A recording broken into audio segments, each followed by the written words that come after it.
Hello students, आज आम percentage mathematics करने को जीवा। तो आपण मानक गोटे बेस्ट मैथमेटिक्स नहीं आसी जोटा कि सहज उपाय आम कर बुझीपर। तो चलतु लेट न करी भिडियोटी स्टार्ट करवा। क्वेश्चन अच्छी आपण मान सामने A is 40% less than B and C is 40% of the sum of A and B. The difference between A and B is what percentage of C? पिला माने एठी टिके माइंड खर्च करने को पड़ो कहीं ना माइंड आम जदि एठारे न यूज करवा ताहले आम क्वेश्चन टा को बुझी पारिबानी। आ क्वेश्चन टा को न बुझिले आम कौन करवा? ऑब्वियसली आंसरटा कि आम भूल ही बाहर कर। तो चलतु बुझा ए इज 40% लेस दैन बी। सी ए केते कहूँ ना बी रो 40% कहूँ केते कहूँ पिला माने बी रो 40%। चलतु आम सॉल्व करवा। तो प्रथमे आमको जानवा को हब जेतु ए हूँ 40% कहार कम बी रो, ताले आमे कौन नबा ना लेट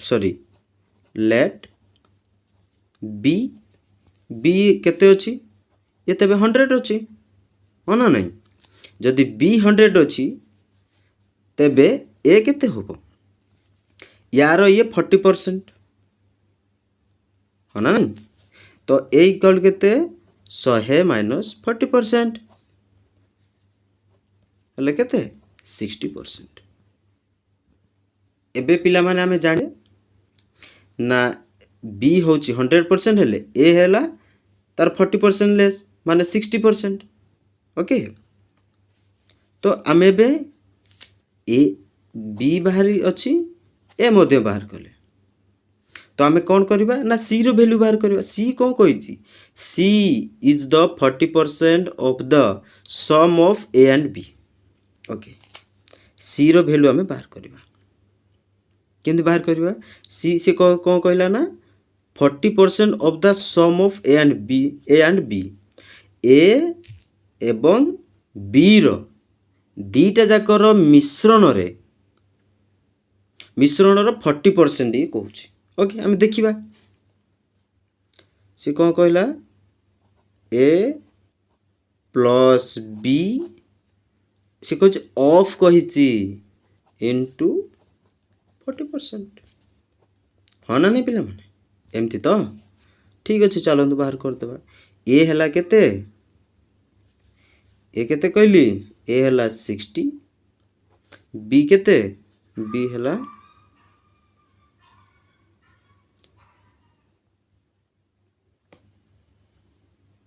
100 यार केते 40%। चलते आम सॉल्व करदे 160 इंटू 40/100 160 इंटू 40/100 हाँ ना नहीं। तो आम कौन कले एटा जदि आम काटिदेवा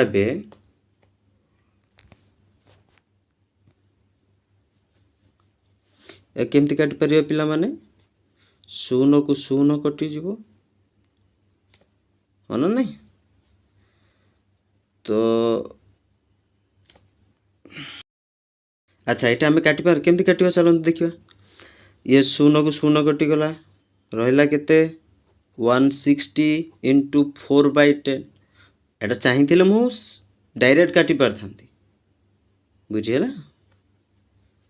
तो ये 0 को 0 कटिगला रहा केते 16 इंटू 4 हेले 64 हाँ ना नहीं। सी रो वैल्यू केते बाहरला सी इक्वल टू 64। बी रो वैल्यू आमे बाहर करदेले ए रो वैल्यू बाहर करदेले सी रो वैल्यू बाहर कला किंतु सी कौन मागिची ना व्हाट परसेंटेज ऑफ सी रो केते परसेंटेज सी बाहर करबा कहिची। तो आमे कौन करिबा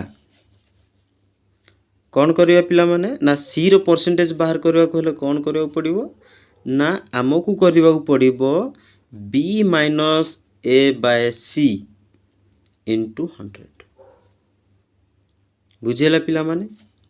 ତ ଆମେ କ'ଣ କରିବା b ର ଭ୍ୟାଲ୍ୟୁ କେତେ ଦେଇଛି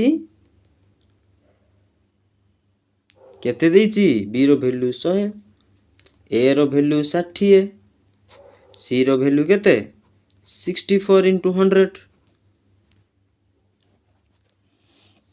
ସରି ପିଲାମାନେ, ଆଚ୍ଛା ଯଦି ଆମେ c ର ପରସେଣ୍ଟେଜ୍ ବାହାର କରିବା ସେମିତି b minus a Bai c into 100 ହେଲେ 100ରୁ ଏତିକି ହେଲା, 100ରୁ 60 ଗଲେ କେତେ 40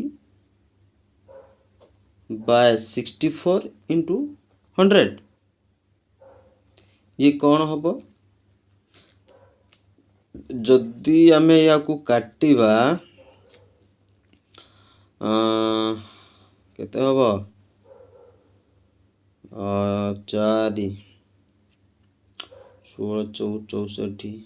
ଆଚ୍ଛା ଠିକ୍ ଅଛି, ଇଏ କେତେ କଟିଗଲା 4 10 40, ଇଏ ହେଲା 16 ହେଲେ ଏତିକି ହେଲେ ଆନ୍ସର୍ ବାହାରିବ 16। ଏଟାକୁ ଯଦି ଆମେ କାଟିଦେଲେ କେତେ 2ରେ କାଟିଦେଲେ କେତେ 8, या काटिदेले 550 इंटू 10 5। ओके 5 एति कले अपन आंसर बाहर जो 62.5%। ये होची आंसर। बुझेला पिला माने गणित इजी थिला किंतु आमर काम होची आमे केमिति ताकू बुझी पारिबा। आ मेन कथा होची क्वेश्चन रे कोन देइची, ए क्वेश्चन रे कोन देइची आमे प्रथमे ताकू पढिबा, तापर जाई आंसर टा आमे जानि पारिबा।